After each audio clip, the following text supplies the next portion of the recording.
Baiklah, mengenai jurnal titrasi redoks dan titrasi kompleksometri, saya meminta ChatGPT untuk mencari jurnal. Dari jurnal yang diberi, saya memilih jurnal ini yang berjudul Calcium Determination by Complexometric Titration with Casein Indicator Using Webcam for Endpoint Detection. Ini adalah jurnalnya yang sudah ditranslatekan menggunakan Google Translate dari Water.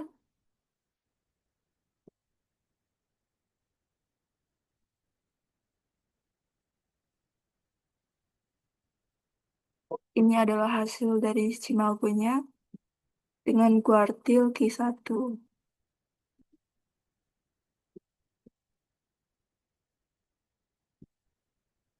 Pada jurnal ini dikatakan bahwa metode analisis yang presisi dan praktis diperlukan untuk penentuan kuantitatif kalsium dalam air dan makanan. Titrasi kompleksometri adalah teknik yang andal untuk menentukan kalsium dalam jumlah miligram. Titrasi dilakukan secara otomatis dengan mendeteksi transisi warna menggunakan kamera web. Indikator kompleksometri klasik, kalsein, menghasilkan transisi warna yang tajam. Penentuan kalsium dalam air penting karena berbagai alasan. Ion kalsium dan magnesium dapat menyebabkan pembentukan kerak pada permukaan panas. Oleh karena itu, air yang digunakan sebagai media pemanas atau pendingin harus bebas dari ion kalsium. Air yang digunakan untuk keperluan rumah tangga juga harus memiliki tingkat kesadaran rendah hingga sedang. Oleh karena itu, pelunakan air diperlukan dan pengendaliannya memerlukan penentuan kandungan ion kalsium dan magnesium. Misalnya, kualitas air minum di Pakistan yang memburuk seringkali secara signifikan di atas 300 mg yang menyebabkan penyakit seperti infeksi saluran kemih, tukak lambung, dan kerusakan gigi. Metode analisis yang tepat dan nyaman diperlukan untuk penentuan kuantitatif kalsium rutin dalam air dan makanan.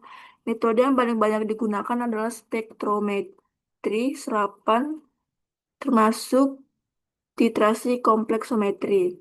Metode titrasi kompleksometri dengan asam etilen diamina tetraasetat atau EDTA masih tetap populer dalam praktis analisis. Keuntungan dari metode titrasi adalah akurasinya yang tinggi dan persyaratan perangkat keras yang rendah. Titrasi kompleksometri dengan EDTA ion Ca2+ dititrasi dengan EDTA yang akan membentuk kompleks stabil dengan Ca dan mengeluarkan Ca dari indikator. Indikatornya adalah kalsein yang berubah warna ketika semua Ca terikat EDTA. Webcam digunakan untuk deteksi titik akhir untuk menangkap gambar larutan selama penambahan titran EDTA. Analisis gambarnya memakai parameter warna digital seperti RGB, red, green, blue, dan hue parameter dari model warna HCV. Untuk melihat perubahan warna yang menandai endpoint titrasi, ada dua mode, yaitu mode reflektan dan mode fluoresensi dengan pencahayaan LED. Keduanya diuji untuk menentukan mana sinyal warna yang paling jelas dan stabil. Lalu, dari jurnal tersebut, saya meminta ChatGPT untuk mencari rumusan masalah.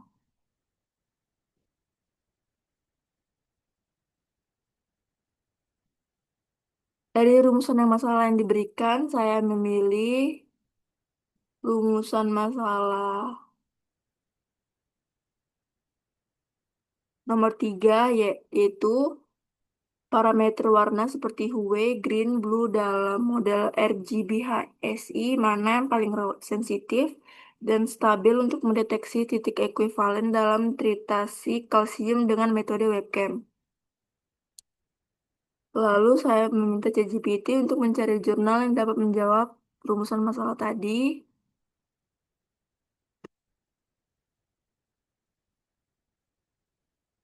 Ini adalah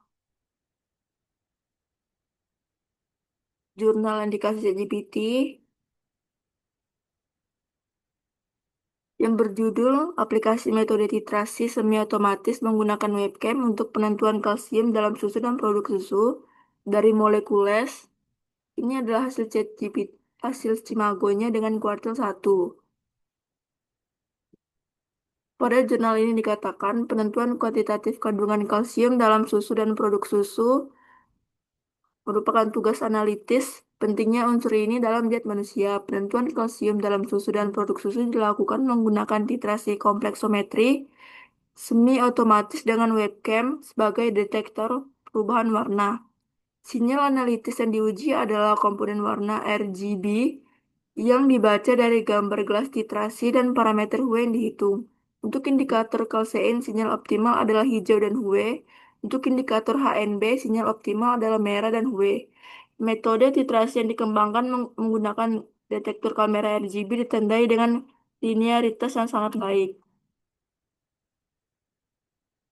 Warna kalsein dalam dispersi susu air adalah kuning kehijauan dengan fluoresensi sedang. Sebagai perbandingan, warna kalsein dalam air adalah hijau limau pada konsentrasi kalsein sedang dengan fluoresensi kuat. Karena perubahan warna yang tajam pada kalsein, sinyal hijau dan Hue sangat cocok untuk mendeteksi titik akhir titrasi. Warna dasar biru dan sinyal merah tidak cocok karena osilasi sinyal yang besar.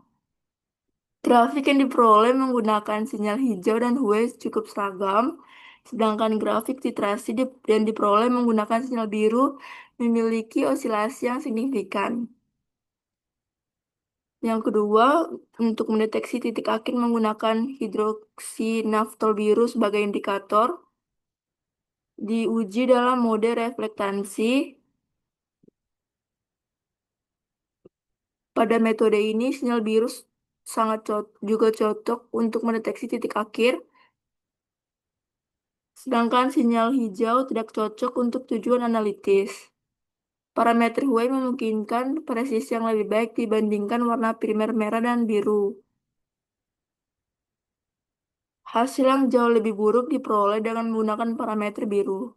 Dengan mempertimbangkan fakta ini, dapat diasumsikan bahwa akurasi metode titrasi untuk menentukan kalsium dalam produk susu memuaskan, terutama dalam kombinasi berikut, yaitu kalsein dan sinyal hijau atau Hue dan HNB dengan sinyal merah. Akurasi metode titrasi memungkinkan dapat ditingkatkan dengan menggunakan set sampel yang lebih luas dan menghilangkan outlier.